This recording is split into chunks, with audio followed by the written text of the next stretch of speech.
Hey, Crime Salad listeners, welcome back to this week's episode. I'm your host, Ashley, and with me always is my partner in crime, Ricky. Hey, guys. As you may know, this week has been a crazy week for us. So we appreciate all of you for your patience as you waited a few extra days for this episode. And stick around for the end of the episode to get the scoop on our latest adventure. The deep scoop. And we'd like to apologize in advance. You might hear some background noise. We have some family over helping us pack, trying to help us regain our sanity as we kind of adjust to the new baby. Yeah, so you might occasionally hear a breast pump in the background or a box getting taped. So there's a lot of changes going on here at the Crime Salad camp. So obviously we're moving. We have a new baby, but we wanted to kick it off and give some shout outs to our newest patrons. We have Ashley, Allison, Corin, and Pam. Thank you guys so much for your support. The gruesome murder of Colleen Ritzer in 2013 shocked everyone. Colleen was a young, well-loved math teacher in a small Massachusetts town, and her killer was a quiet but seemingly kind freshman soccer player with no record, no prior offenses. What made this young boy suddenly snap? The death of any person at the hands of a killer is always terrifying. But today's case, which grapples with understanding how a 14-year-old could suddenly murder his math teacher, is truly frightening. In the fall of 2013, life was good for Colleen Ritzer. After graduating from Assumption University in Worcester, Massachusetts in 2011, she had finally landed her dream job at Danvers High School as a math teacher. Born in May of 1989, Colleen was the eldest child of Thomas and Peggy Ritzer. She had two younger siblings, a brother named Daniel and a sister, Laura. The three Ritzer kids were as close as can be. Colleen and her family had spent most of her life in northern Massachusetts, in smaller cities in the area not far from the coast, just a bit north of Boston.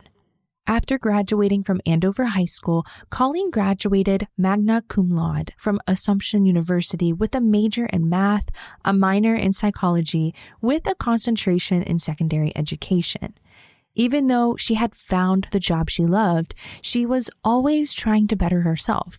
So in between longer days in the classroom, Colleen was working on a master's degree at Salem State University. At home, as well as at school, Colleen was well liked by everyone. One thing everyone seemed to agree on was that Colleen was incredibly kind. She went above and beyond for her students. She would stay after class to help students catch up, communicated with them in ways they were comfortable, like Twitter, and took a personal interest in their well-being. Colleen made sure that no matter what she had going on in her life, she was being good to others. Although she was only just beginning her second year as a teacher, teaching algebra and geometry, her kindness and enthusiasm for her job made students excited to be in her class. She knew that in middle school and high school, students often faced extreme peer pressure, bullying, and other social difficulties. She wanted to help all students navigate this emotional and difficult time as best they could. In an essay she wrote for her school, she reminded all students that all of us make a difference. No matter what we do, big or small actions, or how we act, we all possess traits that are unique to ourselves and no one else. In the classroom and out, Colleen was dedicated to helping her students feel special, supported, and worked hard to encourage them to believe in themselves as much as she believed in them. In the fall of 2013, Colleen was beginning her second year at Danvers High School in Danvers, Massachusetts. One of her students that year was a 14-year-old boy named Philip Chisholm. He was in her last period math class. Only a few weeks before the start of the semester, Philip had moved with his mother from Clarksville, Tennessee to Massachusetts, as his parents had recently got divorced. Rather than staying with his kid, Philip's dad, a military man, moved to Florida as he and Philip's mom separated. In Clarksville, Philip had what seemed to be a pretty good life. Some of his extended family was in town, and he was athletic. Philip played soccer at Rossview Middle School and was one of the best players on the team.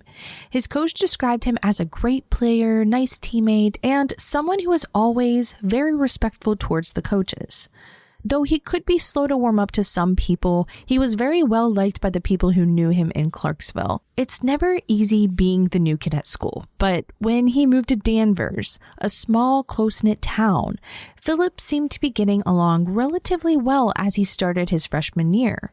With it still being the start of the year, Philip's classmates hadn't gotten to know him well yet, but no one thought anything negative about him. He wasn't the most popular kid in school by any means, but he seemed to have people to talk to in each of his classes and was slowly making friends. Most people at Danvers High School would agree Philip was reserved, but all in all, he seemed like a pretty normal kid. Because he hadn't been in town for that long and school had only started a few weeks ago, not a lot of people knew him well, but he hadn't given anyone reason to think anything bad of him. The school year started off like any other. Students were slowly adjusting to the routine of classes after a long summer, and the weather had begun cooling down. The leaves have turned yellow and were falling to the ground. On October 22nd, 2013, Colleen asked Philip to stay after class for a few minutes, just to check in with him. One other student was also in the room, as she had come after school for more help with math. During this time, Colleen tried to engage with Philip, wanting to make sure that he was getting along well at his new school. That was just the type of teacher that Colleen Ritzer was. She didn't want any student to struggle, academically or personally, and made sure to check in with everyone. She asked Philip how he was settling into Massachusetts and how it compared to his old home in Tennessee. But as she talked to him, Philip began to become upset. Recognizing his change in tone and not wanting to make him feel uncomfortable, Colleen changed the subject to something less personal. The other student in the room with them also noticed that Philip was becoming more upset. The student noticed that as he grew angrier, Philip began muttering to himself. As their talk ended just before 3 p.m., Colleen left the classroom to go to the restroom while Philip stayed behind. As Colleen was walking down the hallways, Philip stuck his head out the door to see which direction she had headed. He went back into the classroom for just a few seconds and then left the room. This time, the hood of his light blue sweatshirt pulled around his face. He walked down the hall towards the bathroom and put gloves on. About a minute after Colleen entered the bathroom, Philip walked in. Philip, following Colleen down the hallway and into the restroom, was caught on surveillance footage at the high school. But what happened in the bathroom had to be inferred by forensic evidence at the crime scene and during the autopsy. One other high school student may have witnessed some of the crime, but didn't know what she was seeing. While Philip and Colleen were in the bathroom, the student walked in, but quickly left when she saw what she thought was someone changing clothes. There was a pile of clothes on the floor and she saw someone's exposed bottom. A few minutes later, Philip can be seen leaving the bathroom carrying Colleen's black pants. But Colleen is not seen on the surveillance footage again. Philip gathered his belongings from Colleen's classroom and went to the bathroom. This time, he was dragging a large recycling bin and wearing a black ski mask over his face. He had changed out of his light blue hoodie into a red jacket. He is seen on the video wheeling the large bin into the bathroom and staying in there for a moment, and then leaving the bathroom with the bin. He drags it all the way outside and across the parking lot. During this time, it seems Philip may have some plan, but he's not especially efficient or secretive. Philip passed multiple teachers and students in the parking lot and on campus. He goes in and out of the building and changes his clothes 3 times. Chillingly, no one had any idea what was in the recycling bin that Philip was wheeling around, or what he had just done. Meanwhile, Philip's coach and teammates began to worry about him when he didn't show up for soccer practice that afternoon. Initially, some of the team began to worry that he was either hurt or had been kidnapped. And as a dedicated athlete, it wasn't like him to not show up to practice. Philip's mom, Diana, also began to worry when she couldn't find him after practice. By early evening, after learning that he hadn't showed up for practice, Diana called the police and reported her son missing. After contacting the cell phone company, police were able to track Philip's phone to the Hollywood Hits Theater. But Philip wasn't there. He had bought a ticket, but then he left. When they tried to ping it again a little while later, there was no results. In order to find Philip, police alerted the public on social media of his disappearance. At 9 p.m. that evening, with no leads on Philip's whereabouts, the school principal put out an email to the staff, alerting them to his disappearance. While Philip's mom, the police, and Danvers High's principal were looking for Philip, Colleen's parents were also growing concerned about their daughter. Not one to not reply to a message or to not let her parents know her plans, she never made it home after work, and no one had heard from her or seen her after the school day ended. Tom and Peggy drove to Danvers High School and found that Colleen's car was still in the parking lot. They searched through the school as best they could, but they didn't see any sign of her. They contacted others who knew Colleen, including another math teacher who worked with Colleen at Danvers, but no one had seen her. At 11:20 p.m. that night, only a few hours after Philip's mother reported her son missing, the Ritzers reported their daughter as missing. Colleen's co-workers, who knew Colleen was missing and had just received the email that Philip was missing, became very suspicious and called the principal. 2 people from the high school couldn't be found, and police had learned that Philip was in Colleen's last period class. There seemed to be a strong possibility that these 2 cases were related, but police didn't seem to know how. There was some blood in the bathroom and some blood found in the recycling bin outside the school. Neither Colleen or Philip had not been found. About an hour after Colleen had been reported missing to police, a little after midnight, Philip had been picked up by police in Topsfield, a small town of 7,000 just north of Danvers. Philip was seen walking down the side of a dark highway carrying a backpack. Police pulled over to make sure the young man was all right. When they noticed blood on him, they patted him down and searched his backpack. And in his backpack, investigators found a bloody box cutter, a mask, gloves, and his sweatshirt. He was also carrying Colleen's credit cards, driver's license, and underwear. When asked about the blood, Philip only replied, "The girl." Fearing the worst for Colleen, police took Philip into custody that night.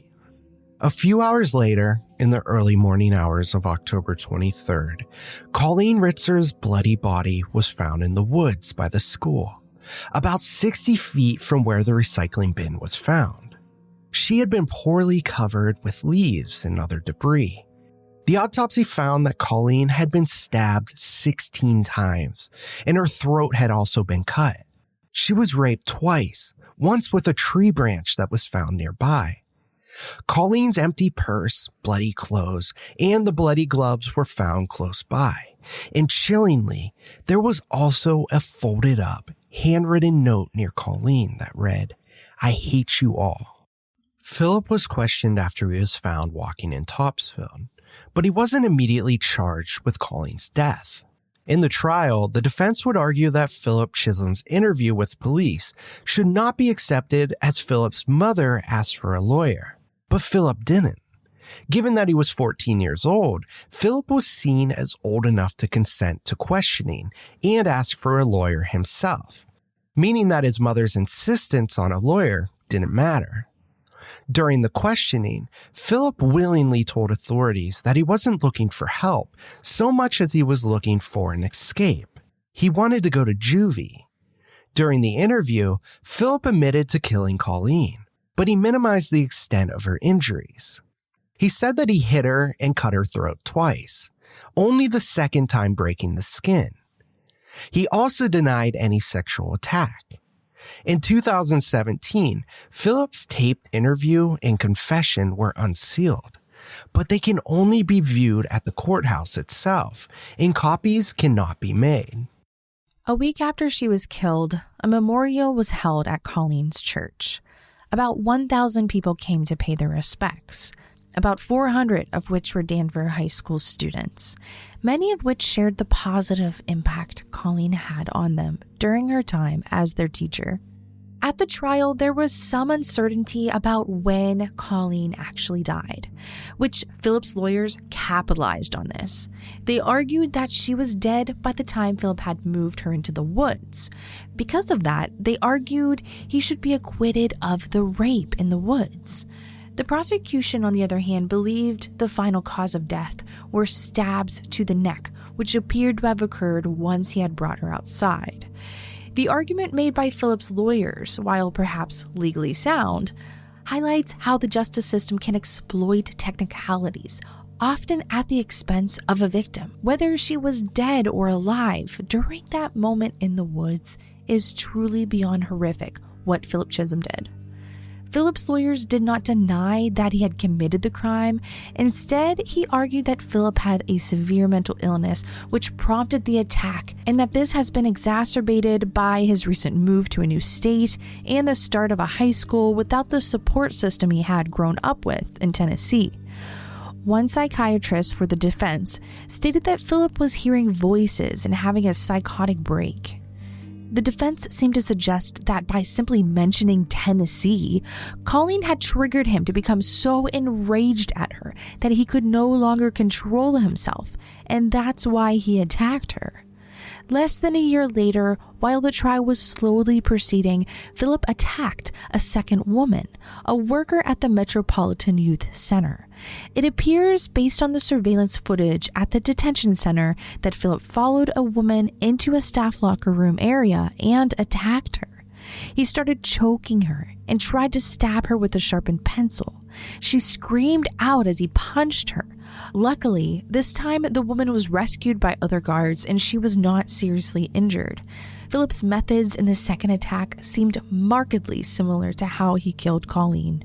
In Massachusetts, adults found guilty of first-degree murder are sentenced to life in prison without the possibility of parole. Those tried as juveniles, however, cannot be given life without parole and instead would typically be eligible for parole after 40 years. Given his crimes, Philip Chisholm was charged as an adult, and in December of 2015, Philip Chisholm was found guilty of armed robbery for stealing Colleen's credit cards, raping Colleen Ritzer in the bathroom at school, and murder.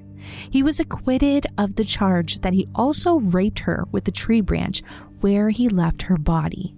Philip showed no emotion as the convictions were read aloud. At the sentencing, Philip was given life in prison with the possibility of parole after 25 years for the murder charge and 40 years each for rape and armed robbery. These sentences were to be carried out concurrently, meaning that he would be eligible for parole after 40 years when he is in his mid-50s. Colleen's parents were not pleased with the sentencing outcome, saying that evil cannot be rehabilitated, and that they were devastated and feeling betrayed with Judge Lowry's inability to give 3 consecutive life sentences without parole. They also said this guilty verdict, while the beginning of justice for Colleen, is certainly no cause for celebration, as there can never be true justice for the crime committed. There remains a tremendous absence in our lives, one that sadly can never be replaced. In the years following their daughter's death, have not given up the quest to hold more people responsible for Colleen's death. They put forth a lawsuit against the town of Danvers, the Danvers High School architect, and a cleaning company for emotional distress related to the handling and failure to prevent Colleen's murder. The family claimed that the town was negligent in keeping their daughter safe at school, and that they did not alert the family once it had been known that she had been attacked. They also said the cleaning crew had potentially cleaned away blood at the crime scene in the bathroom, and that they did not report their findings to police quickly enough. Lastly, they blamed the architectural design and implementation of the security cameras at the school as a contributing factor in Colleen's death. The only lawsuit allowed to stand was that against the architect of the school. The architect argued that they were not responsible for how the cameras were used once they were installed and not at fault for the lack of real-time monitoring. Though they still struggle with the events that led to Colleen's death, the Ritzers have worked to honor their daughter's legacy. The Colleen E. Ritzer Memorial Fund was founded to foster a society of compassion with kindness as a motivating influence in all its endeavors. Re-owned for her kindness, zeal for life, teaching, and love of family, the organization emulates Colleen's compassion through scholarships, grants, and other programs with kindness and education at their core. The Memorial Fund hosts Step Up for Colleen, a 5K walk run to raise money for the scholarships, also in Colleen's name. In the 8 years since the scholarship was established, nearly $400,000 has gone to aspiring young educators. The Memorial Fund also hosts fundraisers by selling pink daisies, locally grown by Thomas Ritzer, and sponsors Kindness for Colleen, an event on October 22nd that encourages people to do random acts of kindness by sharing sweet words, being generous, or looking out for one another. You can learn more about these initiatives and Colleen's legacy at colleenritzer.org. This murder is hard to comprehend for so many reasons. Colleen was such a sweet and caring person who would never have done anything to purposely upset one of her students. And Philip was just a 14-year-old kid. No one would have any reason to expect this outcome. As Colleen's family has said many times, and as the judge said at Philip's sentencing, there can be no punishment that erases the evil done that day. No matter what facts we learn about this case, it's no easier to understand why Colleen Ritzer's life ended in such a brutal way. Thank you all so much for listening to this week's episode. We will be with you next week.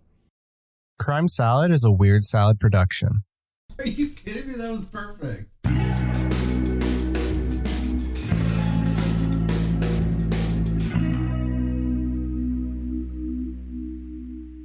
So some of you may be aware, Ricky and I welcomed our little bundle of joy on so cute. August 31st, and he is just so cute. We're so in love. Our other son loves him so much. It's just like so perfect. I feel so lucky and blessed to have like such two beautiful boys. Two big, beautiful boys. Yeah, and they both were big 8-pounders. So it's almost a PB. Yeah. And I look at him and I think, how in the world was he inside of me? Like, how did he fit? I don't understand. I mean, you were pretty big. Yeah. So we just came back from the hospital on Thursday and we did take a few days off. We really appreciate it, guys. Just to adjust. We're finally getting into the flow of things. And everything with this birth was so much smoother than what I was expecting. Oh my God, it's night and day. Yeah, it was because it was a scheduled cesarean section. So almost everything was planned. Almost everything was planned. We came, 2 weeks early? Yeah. Well, a week early from the cesarean. Yeah. But I mean, that's how we roll. I mean, it was a 5 a.m. Everything's hectic in our lives. It was like 5 a.m. Hey, Grayson said, hey guys, I'm coming out now. So ready or not, here we go. And Ricky, he wanted to sleep more. He's like, wait, are you sure we should? Well, I mean, I just started a new job. I was half hour before I would have to leave from work. Yeah, this is the second day of your job. Second day of my new job. So I was trying to I don't know. Not to mention everything has been so hectic. So it's like we've had times where you're like, this is it. We're going into labor. And or I've had dreams where I'm like, I'm in labor, like breathing in my sleep, like. Yeah. So, I mean, I had to really kind of take it in and be like, is this real? Like, is this happening? Real? I'm like, Ricky, yeah, we actually got to go now. But then your water broke. Yeah. Yeah. It was all over the at least it was on a bathroom floor and not like in the bed or anything. Right. So it was all good. I'm like, are you sweating? Are you sure you're not just sweating? And then it just kept coming. And I was like, all right. We got to go. We're having a baby. But I did squeeze in a shower. I was like, let me get a shower first. Yeah. I had to do my hair. That's crazy to me. Most people are like, call 911. Yeah. No, not call 911. It all worked out. But yeah, we, on top of this, we're actually moving in next week. So we have our family here and we're just so appreciative of them because they have been helping us so much. Oh yeah. Both sides of our families. Like my mom and dad came over yesterday and they like made us dinner, and it literally like I have like hormonal problems right now, but just because of everything, like I think just changes. You mean always? No. No. But like I just like broke down tears. I was like, thank you so much, Mom. You're the best. Because she just has been like a blessing. I don't know. Everything just seems to be coming together like so much more. I mean, I guess the fact that we're probably like 12 years older than we were the first time around. But right. I mean, we were just little kids at the time. Yeah. Having our own When kid. we had our first, it was crazy. I mean, I know our lives probably seem a little crazy now, but oof. I mean, I had just started college. Like, we still didn't know what we were living. Our parents, you were in high school. Yeah. It's just been a crazy thing. I don't know. We'll probably talk about like a lot more later on about like kind if you guys won't care to hear. Right. I Well, mean, yeah. But I mean, I think our story is pretty cool. Like I know everyone has their story, but I don't know. I kind of am in love with ours. Yeah. No, I cool. totally agree. But yeah, thank you guys so much for sticking around to this end of the episode and hearing our little scoop here of what's going on. It's been a crazy week, and we look forward to many more chaotic moments. Not to mention, Grayson slept this whole intro. Yeah, he's sleeping right now next to us. That's amazing. He must be used to like us talking for the podcast while he was in my belly. He's used to you always talking. Yeah. He's like, oh, that's my mama's voice. Aw. All right, guys, we'll see you next week. Yeah, you need to pump. Pump up the jam. That's my pumping song. Pump up the jam. Pump it up.